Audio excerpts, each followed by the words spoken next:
মুখ্যমন্ত্ৰী আত্মনিৰ্ভৰশীল অসম অভিযান 2.0 অনলাইন প্ৰজেক্ট সাবমিট হৈ আছে আৰু প্ৰজেক্ট সাবমিটৰ আপোনালোকৰ অনলাইন যোনটো পৰ্টেল হয় সেইটো খুলি দিছিলে ফেব্ৰুৱাৰী মাহৰ প্ৰথমৰ পৰাই আৰু যদি আপোনালোকে এতিয়ালৈকে CM টিপুলৰ কাৰণে ৰেজিষ্ট্ৰেচন কৰিছিলে আৰু ৰেজিষ্ট্ৰেচন কৰাৰ পিছত যদি আপোনালোকে প্ৰজেক্টটো সাবমিট কৰা নাই তেতিয়া আপোনালোকে ইয়াৰ পিছত যি ইন্টাৰভিউ হয় তাৰ কাৰণে আপোনালোকে সিলেক্ট নহব তো এতিয়া আপোনালোকে CM টিপুলৰ যোনটো অফিচিয়েল ৱেবসাইট আছে তাত আপোনালোকে প্ৰথম মুখ্যমন্ত্ৰী আত্মনিৰ্ভৰশীল অসম অভিযান প্ৰজেক্ট ৰিপৰ্ট বুলি আপোনালোকে নিজৰ মোবাইলতে ব্ৰাউজাৰটা খুলি সাৰ্চ কৰিব সাৰ্চ কৰি পিছত আপোনালোকৰ সন্মুখত প্ৰজেক্টৰ যোনবিলাক ফৰমেট হয় CM টিপুলৰ ফালৰ পৰা যোনখিনি বনাই দিছে সেই প্ৰজেক্টখিনি আপোনালোকে ডাউনলোড কৰি ল'ব আৰু ডাউনলোড কৰি আপোনালোকে সেইখন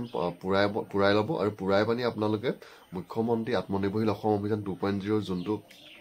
এপ্লিকেশ্যন সাবমিট কৰা ৱেবসাইট আছে তাত লগ ইন কৰি আপোনালোকে সেই প্ৰজেক্টটো সাবমিট কৰিব লাগিব আৰু সাবমিট কৰিবলৈ আপোনালোকৰ ওচৰত আৰু বৰ বেছি দিন সময় নাই যিহেতু ফেব্ৰুৱাৰী মাহৰ পৰাই প্ৰজেক্ট সাবমিটটো হৈ আছে আপোনালোকে মাৰ্চৰ 1 দিনৰ ভিতৰতে আপোনাৰ যোনটো